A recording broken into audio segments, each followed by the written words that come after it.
السلام علیکم۔ آج میں جس ٹاپک پہ بات کروں گی وہ اسلام میں بے حد بڑا گناہ ہے، کبیرہ گناہ ہے۔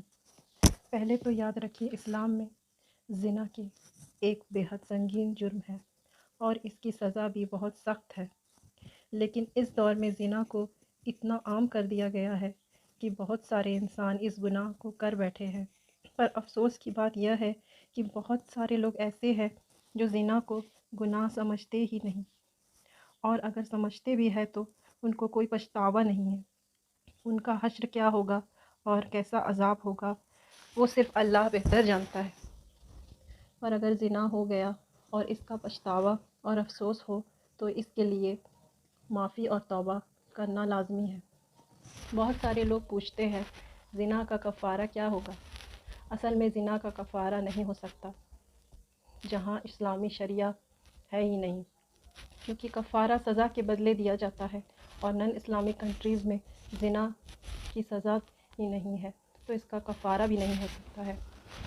اگر آپ کو پچھتاوا ہے، دل میں افسوس ہے، تو نا امید مت ہوئیے اپنے رب سے، کیونکہ اللہ الغفار ہے، سب سے بڑا معاف کرنے والا ہے۔ وہ ہمارے چھوٹے بڑے تمام گناہوں کو معاف فرماتے ہیں۔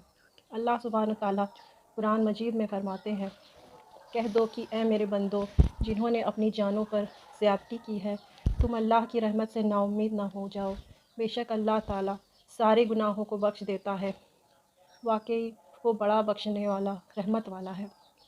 سورہ الزمر۔ توبہ کا مطلب ہے کہ اس چیز کے قریب بھی دوبارہ نہیں جانا۔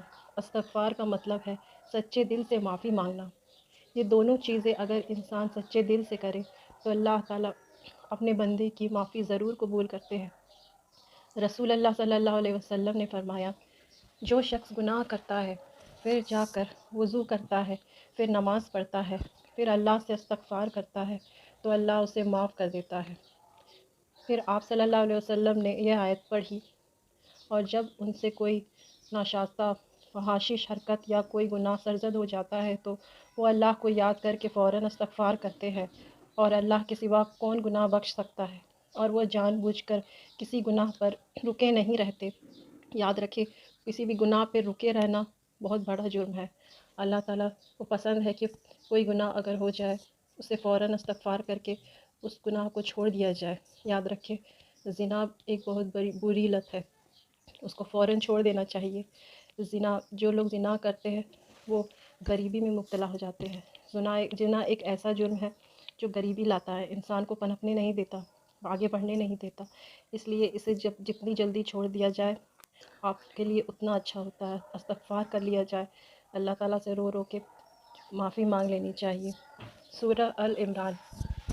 حسن دارالسلام جامع الترمذی 406۔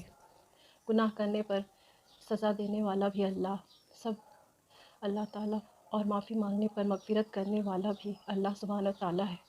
اللہ سبحانہ تعالیٰ حدیث قدسی میں فرماتے ہیں، اے ابن آدم، تو جب بھی مجھے پکارتا ہے اور مجھ سے امیدیں قائم کرتا ہے تو میں تیری حرکتوں کی پرواہ کیے بغیر تجھے معاف کر دیتا ہوں۔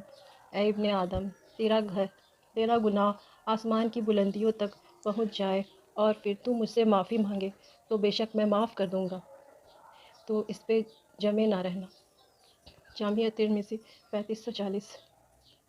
ہم سب گناہ گار ہیں اور اللہ نے ہمیں اسی طرح بنایا ہے کہ ہم گناہ کریں تو توبہ بھی کریں۔ رسول اللہ صلی اللہ علیہ وسلم فرماتے ہیں، تمام آدم کے بیٹے گناہ گار ہیں، لیکن اس میں سے بہترین وہ ہے جو مسلسل توبہ کرتے رہے۔ صحیح الالبانی۔ جامعہ ترمذی 2499 حدیث۔ اللہ جانتے ہیں ہم گناہ کرنے والے ہیں، اور اس لیے انہوں نے راستہ بھی بتایا ہے کہ کتنا بھی بڑا گناہ ہو جائے لیکن ہم لگاتار معافی مانگتے رہتے ہیں تو اللہ تعالیٰ معاف کر دیتے ہیں ہمیں۔ بے شک اللہ سبحانہ تعالیٰ مسلسل توبہ کرنے والوں کو پسند کرتا ہے۔ سورہ البقرہ۔ اگر آپ کے دل میں پچھتاوا ہے، آپ کو افسوس ہے، تو بے شک اللہ آپ کو معاف کرنے والا اللہ کو آپ پائیں گے۔ اللہ سبحانہ تعالیٰ قرآن میں فرماتے ہیں، ہاں بے شک میں نے انہیں بخش دینے والا ہوں، جو توبہ کرے، ایمان لائے، نیک عمل کرے اور صحیح راستے پر بھی چلے۔ سورہ الطٰہٰ۔ اللہ ہم تمام کے چھوٹے بڑے گناہ معاف کرے، اور جو آگے گناہ ہونے والے ہیں اسے بھی معاف کرے، اور ہم سب کو نیک بننے کی توفیق دے، آمین۔ دین سے ریلیٹڈ نالج کے لیے ہمارے چینل کو سبسکرائب کریں، لائک کریں، شیئر کریں، ثواب جاریہ ہے یہ، اور ہمارے لیے دعا کریں۔ اللہ تعالی ہم سبھی کو نیک عمل کرنے کی توفیق عطا فرمائے، صغیرہ کبیرہ گناہوں سے بچنے کی توفیق عطا فرمائے، ہمارے تمام گناہوں کو معاف کرے، آمین۔ جزاک اللہ خیرا۔ السلام علیکم۔